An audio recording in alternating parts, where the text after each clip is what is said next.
It's Saturday, Holy Saturday, the last day in Lent, and for many it's simply the gap between Good Friday and Easter Sunday. Ordinary, unnoticed and skipped over, unimportant. A pause. I am the Good Shepherd. The Good Shepherd lays down his life for the sheep. Yes, it's Holy Saturday, and Jesus is dead and buried.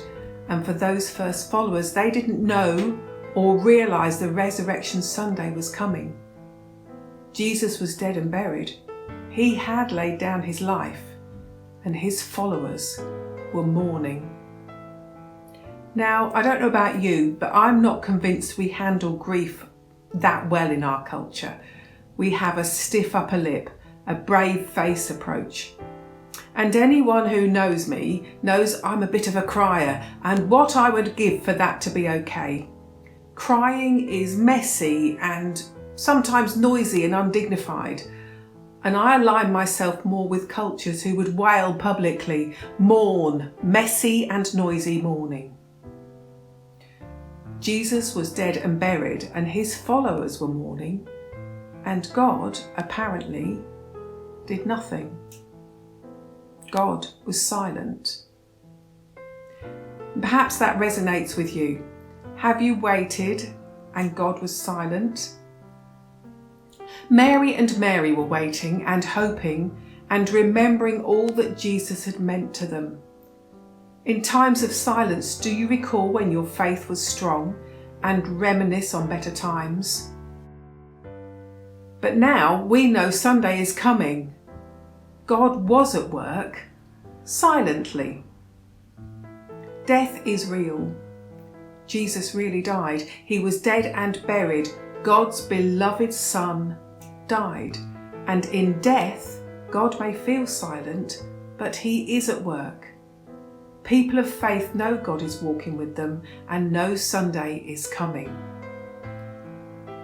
On Holy Saturday, let's pause and acknowledge the day when Jesus was dead and buried in the tomb. It was real. People were mourning, messy, undignified mourning, and God seemed silent, but he was at work. I'm going to share with you a prayer from one of my favourite books, and this prayer is by Alan Gaunt. The Saturday World. Living God, this is the day when those who think you dead or deny your very existence may seem to be right. In this dark Saturday world where so many people suffer from the overwhelming forces of nature or from the cruelty and violence of fellow human beings, how can we be surprised if some think you completely absent? How can we be surprised if others, seeing or suffering so much hurt, think of you as a cruel, tormenting God, even letting your own uniquely precious Son be crucified, his skin wasting away, his bones broken, walled about inescapably in a tomb. And yet we dare to believe.